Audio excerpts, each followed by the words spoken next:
Here is a fact almost everyone is completely sure about. Napoleon Bonaparte was tiny, a furious little man overcompensating for his height.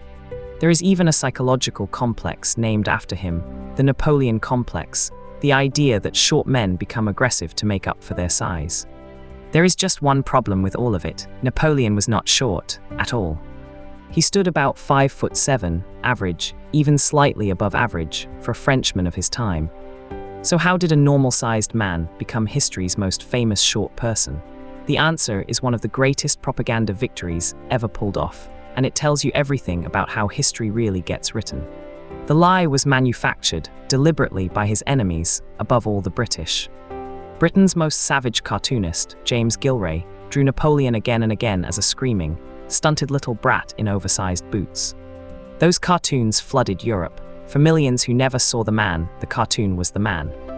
There was also a measurement trick. The French inch was longer than the English inch.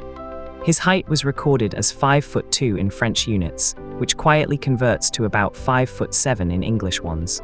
The number crossed the channel, the units did not. And his nickname sealed it. His soldiers called him the Petit Caporal, the Little Corporal, an affectionate term of respect, not a description of his body. Enemies took it literally.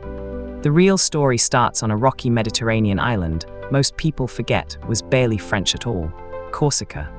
Napoleon was born there in 1769, just after France took the island. He grew up speaking Italian and was mocked at his French military school for his accent and provincial manners. He was not rich, not connected, not French enough. Everything about his origins said he would never rise. So he did the only thing available to an outsider. He became undeniable at one thing. That thing was artillery, the mathematics of cannons, angles, distance, timing, cold, precise, and merciless. While aristocratic officers fled the coming revolution, the outsider with no options stayed and waited for a world on fire to need exactly his skill. In 1789, the French Revolution tore the old world apart. Kings fell, heads rolled, and the army suddenly needed talent more than it needed noble blood. Napoleon's moment came at the Siege of Toulon in 1793. A 24-year-old captain saw what the generals missed: take one hill, and the enemy fleet is trapped. He was right, the plan worked. Overnight, he went from unknown captain to general. Then in Paris, a royalist mob threatened the new government. Napoleon met them with cannons in the street, a whiff of grape shot, and scattered them in minutes. The government he saved now owed him everything. The outsider had made himself indispensable. From here, his rise would be almost unstoppable. By 1804, the boy mocked for his accent crowned himself Emperor of the French, and pointedly took the crown from the Pope's hands to place it on his own head. On the battlefield he was, simply, a genius. At Austerlitz in 1805, he lured two larger empires into a trap and destroyed them in a single day. But here is what the battles hide, and what actually changed your life. Napoleon rebuilt the machinery of a modern state. The Napoleonic Code swept away tangled feudal law and declared clear rules that applied equally to all men, careers open to talent instead of birth. That code still forms the backbone of the legal systems of dozens of countries today, from Europe to Latin America. He also organized public schools, central banks, and roads.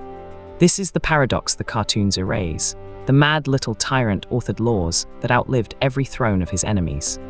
Power, though, has a gravity of its own. Napoleon could win battles endlessly, but he could not stop making enemies. In 1812, he made the decision that ends most empires.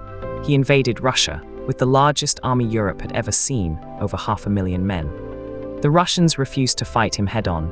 They retreated and burned everything behind them, crops, villages, even Moscow itself. Napoleon reached an empty, blackened Moscow and won nothing. There was no one to surrender to, and then the Russian winter came. The retreat became a death march through the snow. Of the vast army that marched in, only a fraction crawled out. The invincible emperor had destroyed his own army without losing a single great battle. His enemies smelled blood. All of Europe united against him.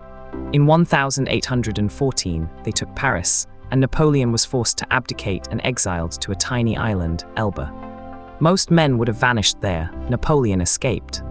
He landed in France, and the soldiers sent to arrest him instead threw down their weapons and followed him.